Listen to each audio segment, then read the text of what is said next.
Welcome to She Persisted, the Gen Z mental health podcast. I'm your host, Sadie Sutton. Let's get into it. The beauty of DBT is you know that there's always an option B. There's never just one right way to get up the mountain. So if you are willing to try option A, that already means that you'll have option B, C, and D in your pocket. If you've ever wondered why dialectical behavioral therapy, or DBT, feels different from every other therapy, today's episode is going to connect all the dots for you. Maybe you've heard of DBT for its distress tolerance skills or seen it on TikTok, but you're not really sure what makes it work.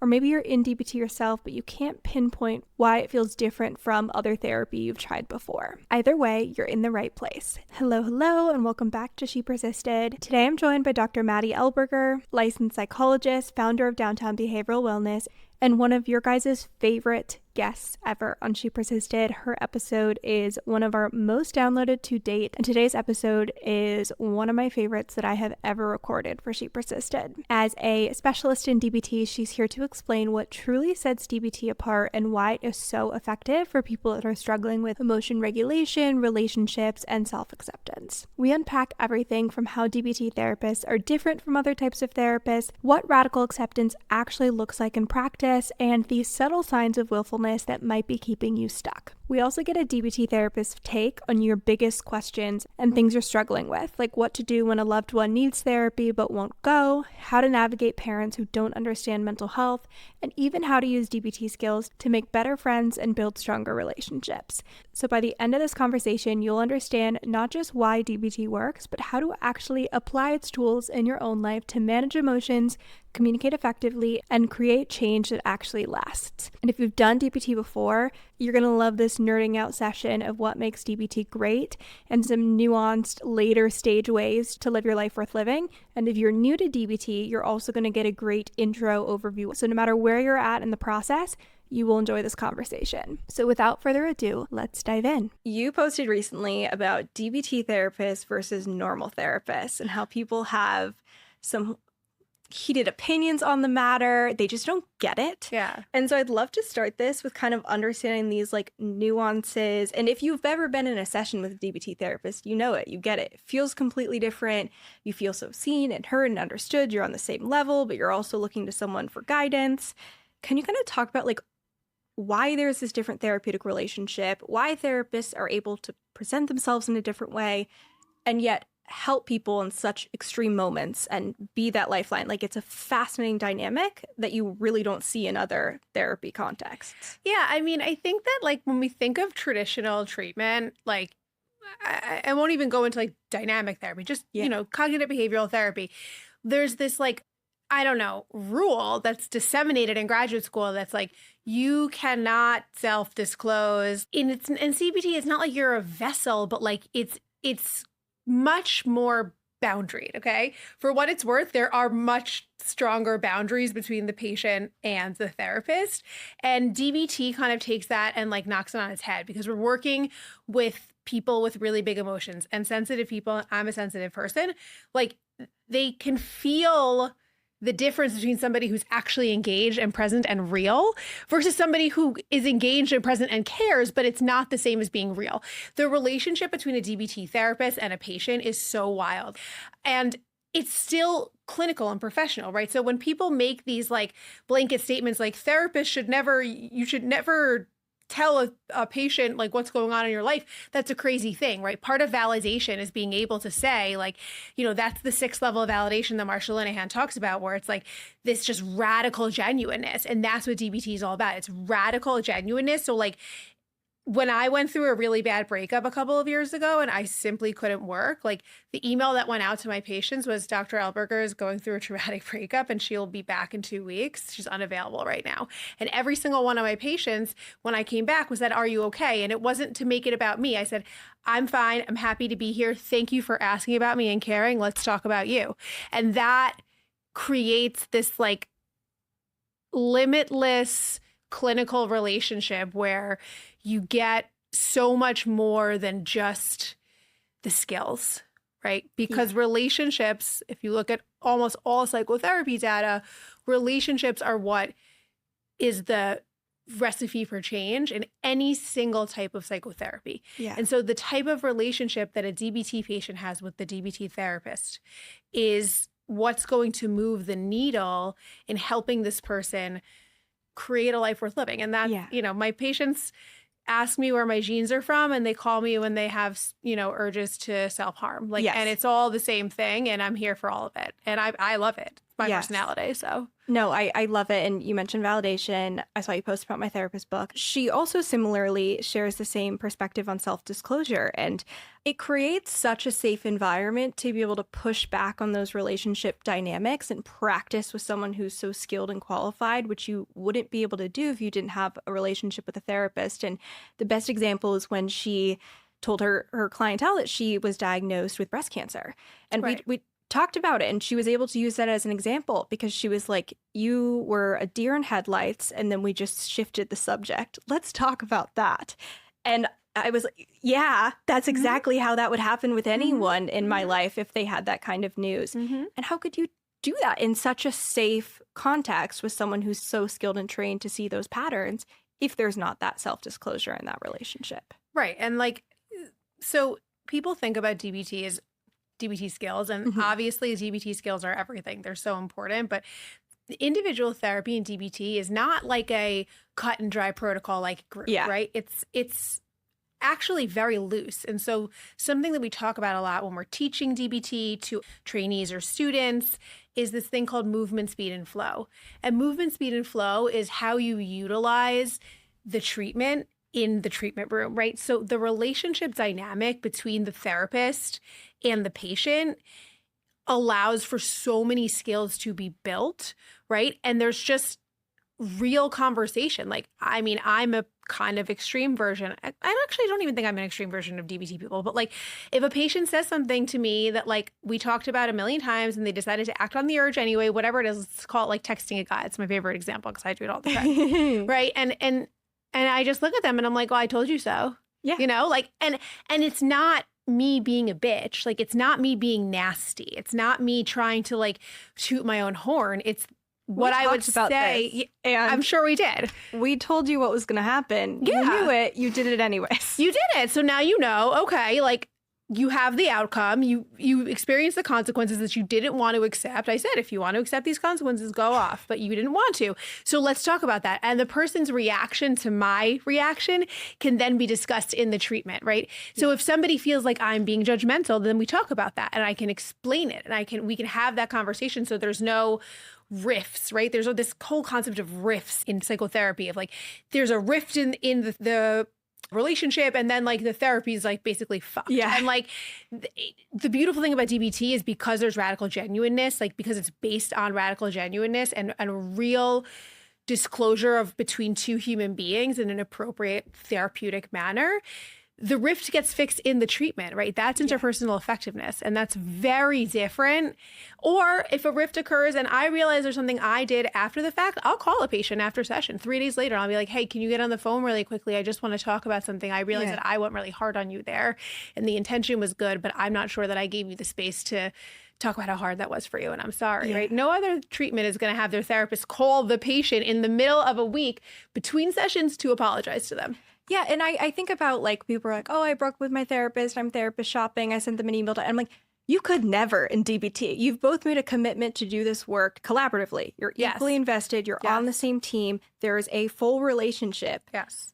Never, ever would it be even possible to just be like, I'm going to go to, there are times when treatment is terminated. There are times when a shift is made, but it's done and modeled in how relationships effectively should be handled. And that is so incredibly powerful once it translates to outside the office. Correct. 100%. So you mentioned skills, which if anyone says they're doing DBT, they're probably teaching you DBT skills. They're probably teaching you a little distress tolerance. Probably not actual DBT, which is why we're harping on this therapeutic relationship, because it's truly the most important part, while the skills can provide instant relief. Can we talk about these skills and how they are limiting? Because I think one of the most interesting things for people to be aware of, especially in crisis, is distress tolerance can be too much. We cannot just tolerate the distress inevitably. Correct. That's avoidance. Yes. Right. And yet when people think of DBT and I see them post on TikTok, they're like, DBT is great for crisis and that's all. And I'm like, that's not DBT. Right. That's a not skill. DBT. That's a module. That's exactly it. And so can you kind of explain this, that like the skills only go so far. Sure. And also distress tolerance is not something that can constitute our life worth living. Right. Well, so if you've heard me on, I'm sure I said it on this podcast, I've said it on other podcasts, like you don't come to good treatment. I'm talking about DBT, right? But you don't come to good treatment to be happy. You come to good treatment to figure out how to deal with your life, right? Because that's what actually builds happiness. You can find joy when you feel like, here's life, problem A comes in, it hurts, and I know what to do with it, right? Yeah. That's what DBT is all about. So if you think about it, no skill is going to be, or group of skills is going to be enough to get you to whatever nirvana it is you're looking for. And if that's like, you know, it depends what the end goal is. Like, so of course it's limiting to look at DBT in such a black and white manner. It's not supposed to be looked at in a black and white manner. It's dialectical behavior therapy. Yes. We are inherently dialectical.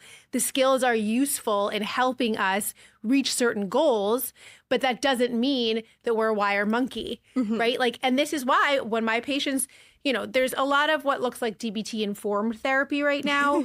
And then there's adherent DBT, right? And so a DBT therapist is a DBT therapist through and through, okay? Anybody I'm seeing, regardless if I'm treating them with ERP for OCD or I'm treating them with TFCBT for PTSD, whatever it is, like you're getting DBT, you're getting the DBT personality, you're getting the DBT vibe. Yeah. You're probably getting some DBT skills, right?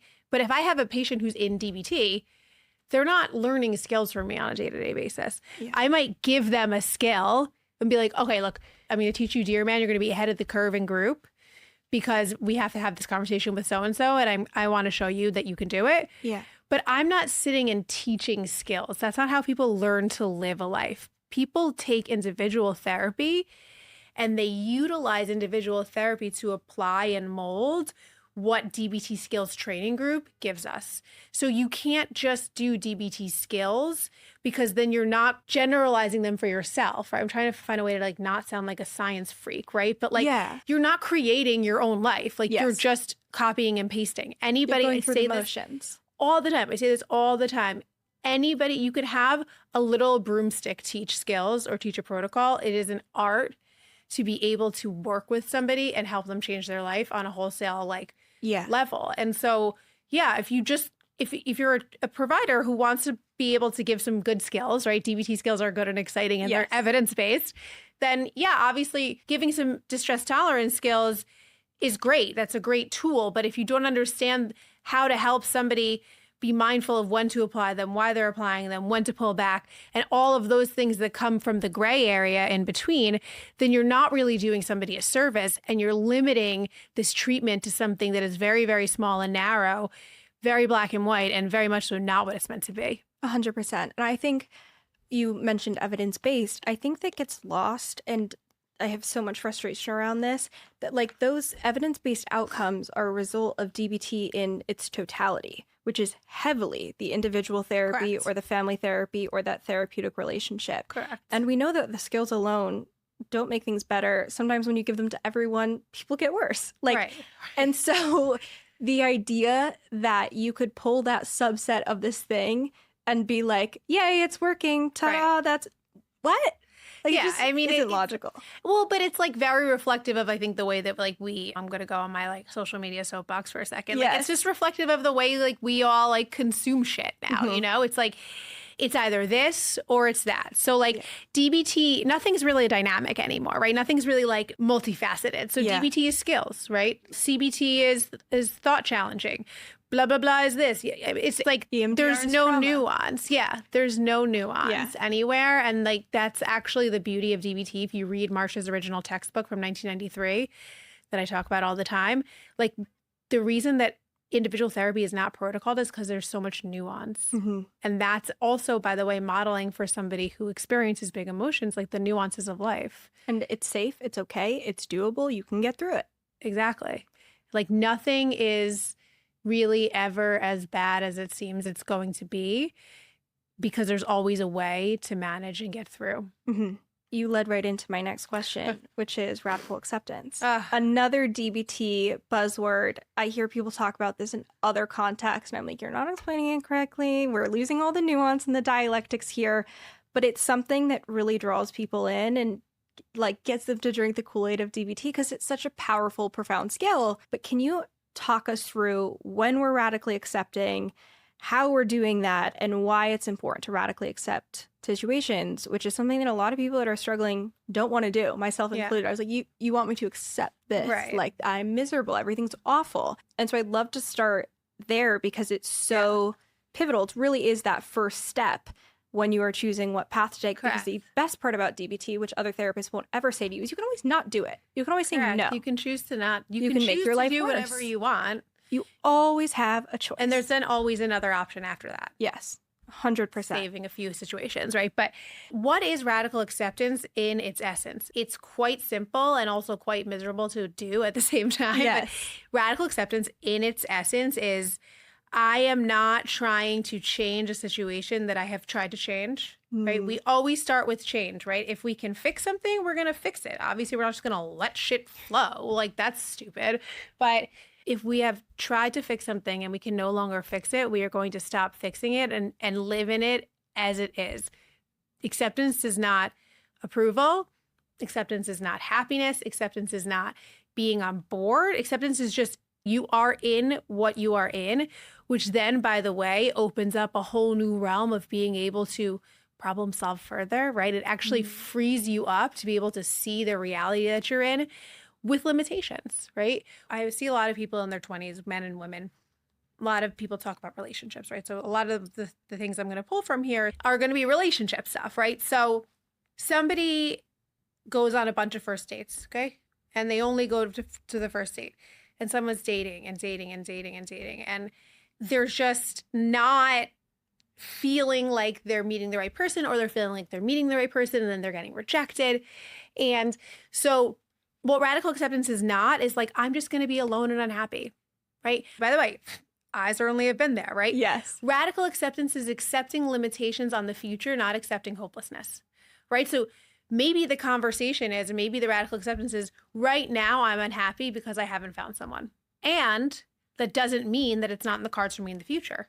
Am I taking the steps to get there, right? So if I can accept that right now I am unhappy because I don't have somebody, and of course, then that's something that can also be worked on, right? It allows you to continue to work on finding that person, doing whatever steps you need to take to reach the goal of the relationship or whatever it is, whatever work you need to do on yourself to be mindful of what's not going well on dates, right? If you're just hopeless, like if you're the problem or if the problem's too big, then like there's nothing to do. And then like, why try? Yeah. So radical acceptance is like, it unlocks a key for us to actually be able to continue living in the life that we're living in because we're choosing to figure out how to make that work as opposed to like just live in that suffering, wishing and hoping. While you were explaining that, I was like, okay, wait, I think the DBT worked because I remember that when radical acceptance was first taught to me and explained to me, and it did take 6 rounds of DBT for it to really stick. Of course, obviously. Never sticks the first time because you're going through the motions and not actually doing anything. You're just learning the skills. Right. But it was explained to me that radical acceptance is no longer denying or fighting or pushing against reality. Correct. Because that's what a lot of people are doing when they're suffering and struggling, whether you realize it or not. Like, you don't want to accept your current situation. Like, you are not accepting the cards that you've been dealt. Which for good reason, by the way. 100%. For good reason. Like, if you're sitting there and you don't get a job, or you're sitting in traffic and you have somewhere to be, and you're like, the fuck? Like, you know what I mean? Like, it's not that the pain is not the problem. Yeah. It's the suffering. It's the lack of acceptance, like you said. Sorry for interrupting you. I'm very love that about this. Yes. And I think it also is so easy to frame it as like, why aren't you thinking that way? Like, it's just, it seems like, okay, duh, like we should think differently, but it's so incredibly challenging, and it's also incredibly painful and aversive to even feel like you're willing to accept this thing that sucks. And like you said, it's not agreement, it's not approval. But when you're pushing back and fighting against it, that in itself feels like some level of change. Yeah. Like you're... Exactly. It's toddler stamping the foot. No, I don't want this. There's actually something called, there's a cognitive behavioral construct called thought action diffusion. I almost like forgot it. So thought action diffusion is when the experience of thinking about the thing that makes us uncomfortable actually gets translated into behavior. Mhm. And I love this as a DBT therapist because thinking is an action, right? In Yes. DBT, we include thinking as a behavior, right? Yeah. And so if we're spending our time thinking, I wish it was different, or if only I did this, or what if I did this, right? Those are all suffering thoughts. And those are very natural. Suffering comes with pain to a certain extent. But if we're spending time thinking about that, our brain might sometimes code that rumination as behavior. And so even just that thinking makes us feel like we're doing something when actually all we're doing is magnifying certain emotions and keeping us stuck in that loop. Yeah. Very challenging. Even though you're doing some things, you're mentally like, okay, there's some microscopic amount of progress. Like, I'm not just sitting here doing nothing about it. Except But you're digging your hole deeper. Except that you are. Exactly. You actually are. You're actually doing something to make it worse for yourself. Yes. You talked about hopelessness, which I was going to ask you about. I want to talk about willfulness, which was a mind-blowing thing to understand that I was being an incredibly willful 13-year-old. Well, how dare very you? much 13. in the willful mindset. Like, that was how I was living my entire life. And I think it's something that you don't hear about outside of DBT. And I'm like, how are we not talking about this as something that's in our everyday vernacular? When I was writing these questions, I was like, hopelessness is nothing will change. The willfulness is like, I'm not even going to try. Right.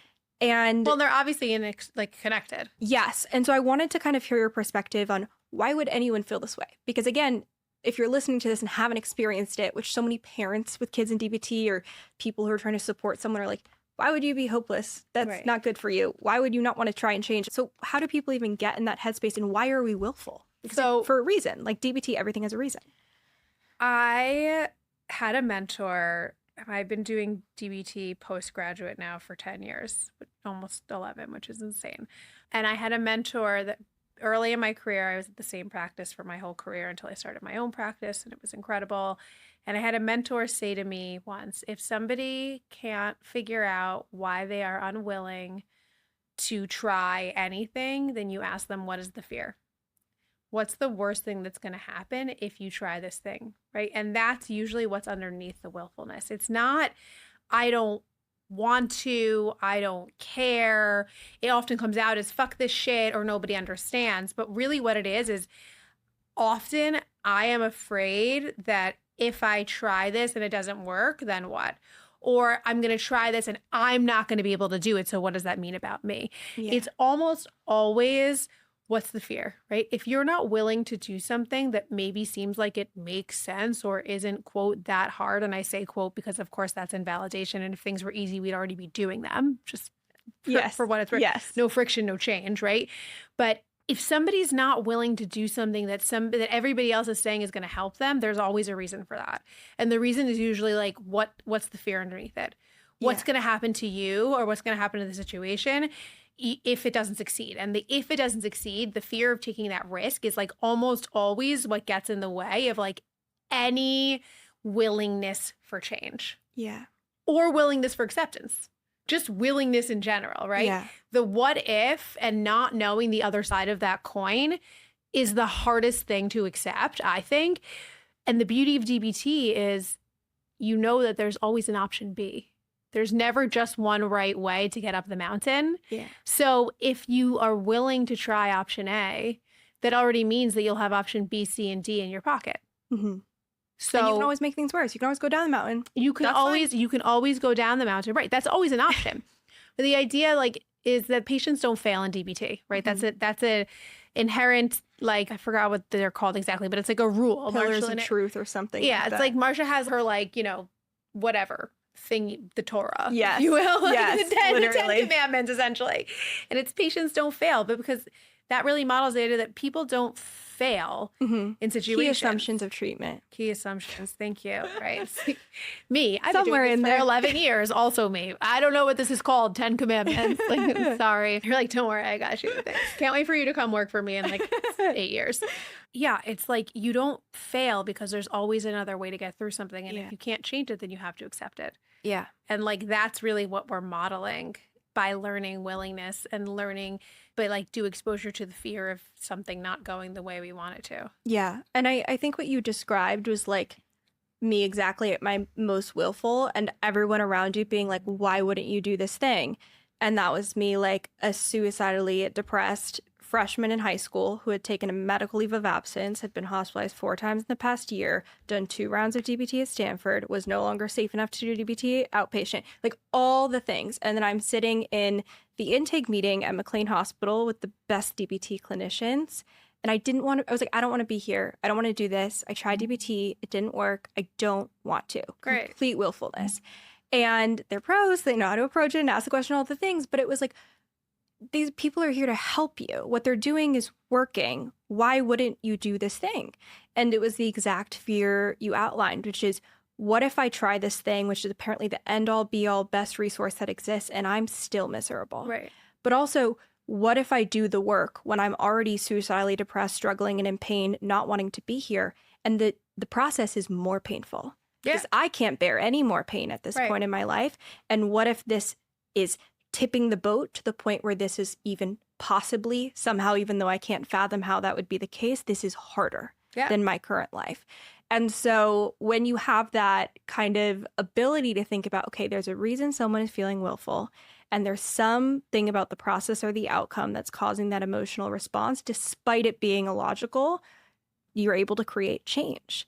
Well, and if you think about it, it's no longer illogical if there's a reason behind it. Yes. Right? Yes. And that's really what we do in DBT. And that's how we sort of like counteract the invalidating environment, which of course is often not intentionally invalidating. I really like to put that out there.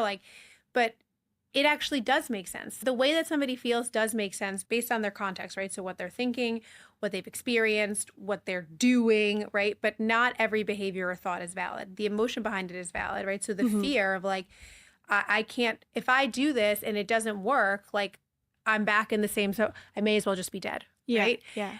The fear is valid, but the thoughts behind it are not because the what if of like, okay, well, what if this doesn't work? Like, okay, what if? Like, then there's something else that you do after the fact, right? Like that stuff that's driving the emotion is not always valid. So it's not even irrational. It's actually rational and unhelpful. Yes.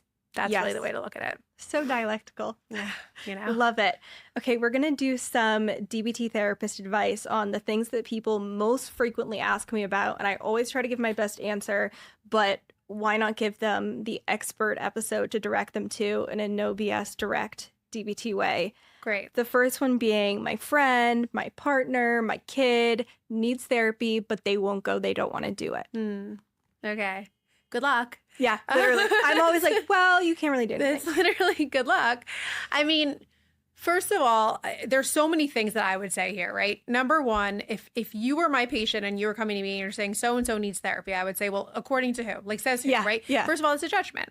What does it mean needs therapy? What's the behavior that's going on that's not working for that person, not or just for you? Maybe it's fine for them. Right, exactly. Like what's happening? Well, that's kind of the point. Is like, is it not working for you or is it not working for them? And why is it not working for you? Right. So when we're automatically supplementing like on somebody, they need to do this, that's a judgment. So we need to pull back and we need to be able to describe. Right. There's your first DBT skill. Describe, right? What is the behavior that's occurring? What are the outcomes that are occurring from it? What are the things that you can say as fact, which is how you feel, not how the other person feels, okay? So once you've identified that and it seems like there is an actual thing that's getting in the way of someone's life that you have concern about, because that's all you can do is be a concerned citizen, right? Then you have a conversation with someone. How are you having that conversation? Are you being skillful about it? Are you using the give skill? Are you being kind and gentle? Are you being black and white rather than, using the fast skill, talking about your values and just sharing where you come from? The essence of interpersonal effectiveness is not, can I get someone to do something for me? It's, can I walk away from a situation knowing that I was my best, most effective self, regardless of the outcome, right? So even if you prioritize the outcome and put your eggs in that basket, that's still not the judgment of if you were effective or not. Yeah. You walk away from a situation of, I'm talking to my friend about, I'm really concerned about you and I want you to go to therapy. Your litmus test is, did I speak from my values?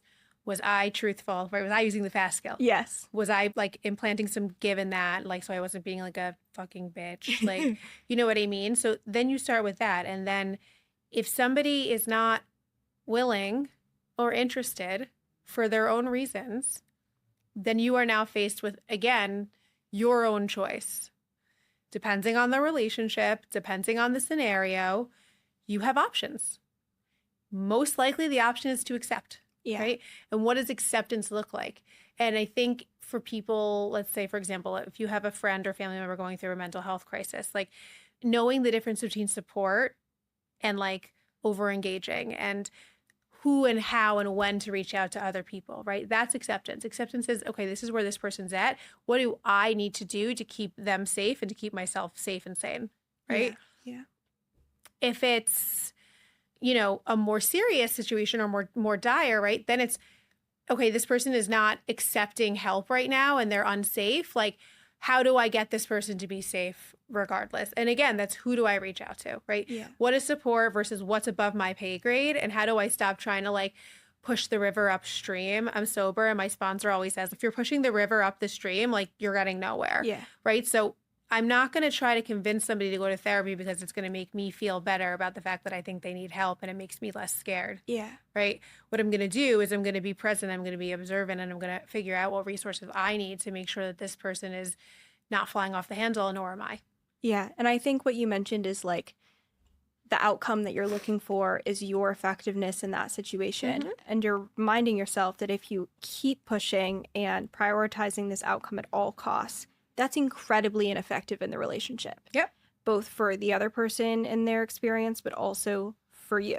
Yeah. And I don't think that we think about that when we have the scenario of this person needs help, I see them struggling, which is an uncomfortable experience to know that things could be different. You want to help them. And what is your power there and what's most effective? You know what I like to say to people? It's like a very me thing. I'm big on irreverence in DBT, as I'm sure you could tell. But I like to say to people, not your circus, not your monkeys. I say it all the time. Not your circus, not your monkeys. And I'll say it to people, I'll be like, somebody will be talking to me something, and I'll be like, what is that? Is that your circus? And they'll be like, not my circus, not my monkeys. I've behaviorally trained all my patients very well. Yes. Like, ultimately, if you're watching the circus from the sidelines, then all you can do is watch and know what you need to do in case of emergency. Yes, 100%. And I think we like to insert ourselves into a lot of circuses, and you really don't need to. It cannot be your circus. It cannot be your monkeys. What's about you then? It's fine. Right. Next one is my parents don't get mental health. I can't talk to them, especially for the high schoolers or the college students who are still dependent in that dynamic. I think that there is some amount of a limiting belief here. And like, yes, of course. I can't take any steps because they're not the ones spearheading this process. Of course. But when someone says that to you, likely they're probably not in your office because then they're getting help. Right. But like, how do you approach that dynamic when they're like, my parents don't get it, they won't talk to me, they're not supportive, they don't believe in mental health? Right. So, okay. We're like pulling on a lot of Maddyisms here, which I love. It's like my most exciting. I want someone to publish a book for me one day of just Maddyisms. Like, that's my dream. Like a coffee table book. Yeah. And illustrate. It's like perfect. So funny. And one day I will also write a book. I was talking to someone this week and they're like, you should totally write a book. And I'm like, fine. But the Maddyisms book is going to be different. It's like A to Z Maddyisms. But, love it. So you said the word can't. I can't talk to my parents. So I'm a real stickler about language. I am like a dictator about language because speaking is behavior. Thinking is behavior. What we do affects how we feel. So I really don't allow people to say the word can't. I do not allow it. I'm so obnoxious. I'm like, do you have legs? Yeah, thank God. By the way, I won't ask somebody who doesn't have legs if they have legs. That's insane. But like, do you have Kernel legs? of truth in the situation. Right. Like, do you have a voice box? Yeah. Okay, so then why can't you talk? Why can't you go and have a conversation? What does can't mean? Can't, actually, what you're saying when you say can't is I don't want to or I'm afraid to. Sort of like willingness, right? It all comes back down to the what's underneath that thing that's making it feel impossible. And it's okay to not want to do something, by the way. Something that I teach or that we talk about in DBT a lot is like when somebody no longer needs to lean in on the identity of being a sick person, you're allowed to have wants and needs. Like, you don't have to be depressed to not want to go to the grocery store. Yeah. You can just not want to go. Yeah. It doesn't mean you can't. It doesn't mean you can just like not go, but you can not want to go. It's not because I'm depressed, I'm suicidal, I'm this, I'm anxious, right? And so I can't is the same thing. You actually can. You might not want to. And then we start from there and we talk about why you don't want to. And that usually is tied to the what you're afraid of is going to happen. Right. And if we can plan for those things and we can figure out a way to get those things to happen for you to be less afraid of the how do I have the conversation if this happens? How do I have the conversation if this happens? How do I have the conversation if this happens? Then it's actually not that scary. If there's a way to understand that something can be done even if the outcome that you want does not occur, like that's the key. Like that is the secret sauce of DBT. Yeah. And it's very uncomfortable and hard for someone to be like, if you're like, I can't, it's wrong. Like there is power, there is possibility. Like it's very uncomfortable to hear that and think that, because it's much easier to say they're not supportive, it's not possible, I have to do this on my own, this conversation will be really difficult, they might not validate my experience, which is really painful and isolating. So it's not an easy switch. No. It's not like exactly. Oh, there we go, problem solving, wise mind 100%. But it does give you so much more power and agency, which if you're struggling, you have an extreme absence of. Like you're like, nothing is in my control, nothing is in my power, everything feels out of my hands. Yeah. And in fact, accepting those cards you have been dealt, even though it seems like it would give you less power, it in fact allows you to actually take steps forward. I always say to adolescents especially, or like college students, like you can take the keys back to your car whenever you want. Being unwilling and digging your heels in or saying I can't, those are all asking for everybody else to take your keys away and like lock you in the backseat, right? Yeah. The second you ask how can I do this, or what can I do, or why am I not willing to do this, you can take the keys back anytime. No one's trying to control you. Yeah. That's it. You just have to be willing to do 1.1 thing different. 100%. Next one, I'm lonely or self-isolating, which also if you're listening, trying to support someone, you're like, why would you do that? We know we need relationships. We know we would need support. Why would you not interact and put yourself out there? That's your lived experience. No one understands you. You don't have any friends. How do I make friends? How do I make relationships? Sure. That's like, so I just want to kind of going back to just how you're caveating this for your listeners, which I think is amazing, which is, if you're listening to this and you're a person who's not struggling with this, you're thinking, well, why wouldn't someone just do that, right? I think that we're talking a lot about change here, right? But I think that the other side of DBT that you are actually leaning into when you share that with your listeners is validation, right? And the question to ask yourself when you're trying to help someone or trying to understand someone is not, why aren't they doing what they, quote, should be doing? The question to ask yourself is, what might be the truth behind their experience that is leading them to feel and behave this way, right? So I said it before, if something's easy, someone's doing it already, right? Change requires friction. Otherwise, again, we'd be doing it already. So I don't even remember what your original question was, but I really liked the way you couch it in like obviously for people listening, it's like, why wouldn't you do this? Well, why wouldn't you do it? If it was easy or reasonable, or if the person felt like they could, they would be doing it already. Yeah. And I think that's a lot of the experience if you find yourself in a DBT context. There's a lot of things you should be doing. There's a lot of things you could be doing. Right. And I was taking medical leave of absence, no relationship with my parents, no sleep, like all of the basic things that are also digging myself in a deeper hole, it still doesn't feel like it's possible to do. Sure. And that's what I love most of all in the podcast and research and all the things is, what is that reason behind that thing?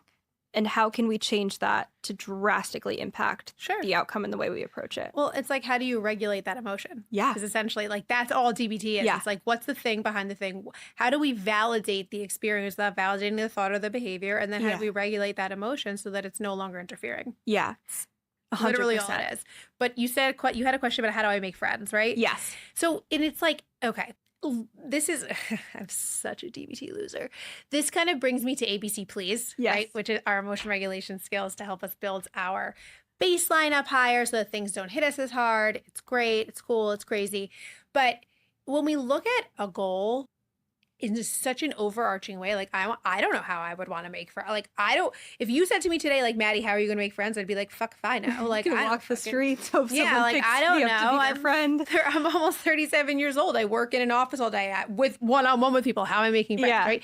But that's where we have this concept of building mastery. What does it mean to have a friend, right? Yeah. Like, what does a relationship look like? And I don't think that people can do this completely on their own, right? So whether it be a support group, whether it be a therapist, whether it be a group therapy group, whatever it is, like, these are conversations you need to have not with yourself, because if you're having them with yourself, you're just convincing yourself of what you already know. But like, so you break down the goal. I want to have friends. What does that mean? What do you want to be doing? Do you want to be spending time with people? Do you want to be doing hobbies with people? Do you want to be going out to eat with people, right? And what would a friend feel like? Like, what's the definition of a friend? It goes all the way back to describe and participate, right? Mindfulness skills.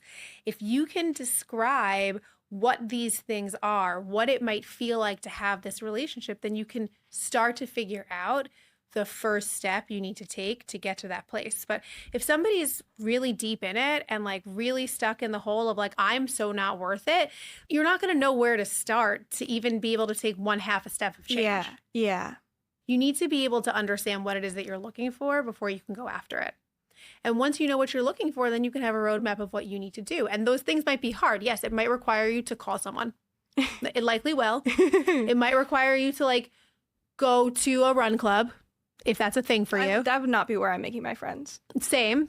1000% When I think not. about what I want, that is not it. 1000%, right? But like, it's like, you're going to have to do stuff. Yes. Right? Yes. But don't just do stuff by throwing things at the wall. There's actually a way to do it in a way that makes sense to you, so that it's not like you're not climbing the Himalayas. Maybe you're just climbing like a 5-foot hill, but you have skills, tools, and support to be able to get up that hill so that you can take that step one to get to the end of the road, which is I have friends and I have a social life. And I think this goes back to the perfect wrap up. What we talked about at the beginning is there's this like super surface level misconception that it's just these skills that you do in a situation that get you through a moment. And we just talked about the end all be all most profound experience of life, which is relationships and connection. And how great is it if there's a really specific, tangible roadmap for you to take, even if you've never done it before, to get that thing that you want in an effective way. Yeah. I don't know why everyone doesn't do DBT. Right. Doesn't make sense to me. Right. Well, if people want to follow along with you, if they are in New York or the New York area looking for a DBT therapist, where can they do that? You can find my practice on Instagram at Downtown Behavioral. You can go to our website, www.downtownbehavioralwellness.com. You can also find us on TikTok, which is a journey for me at Downtown Building mastery. Behavioral. Yeah, it's like literally like I'm the most avoidant. So Downtown Behavioral on TikTok. We are accepting new patients. My staff is second to none. I love them and I train them because I'm a New York neurotic Jew who does DBT. So please come if you need anything, you have questions, find us on socials, find us in real life.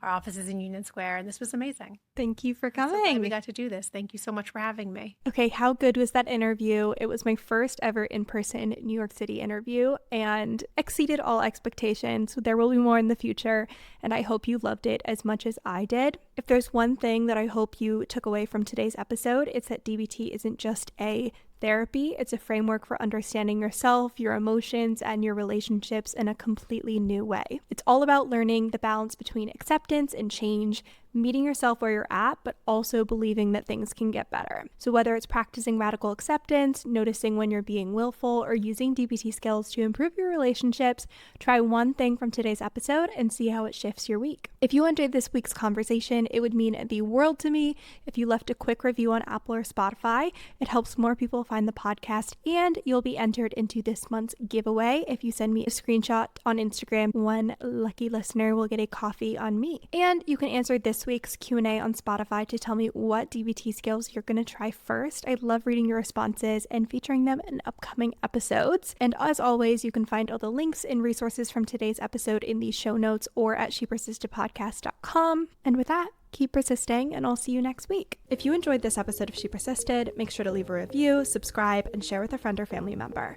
Follow along at She Persisted Podcast on TikTok, Instagram, YouTube, and more for bonus content. Thanks for listening, and keep persisting.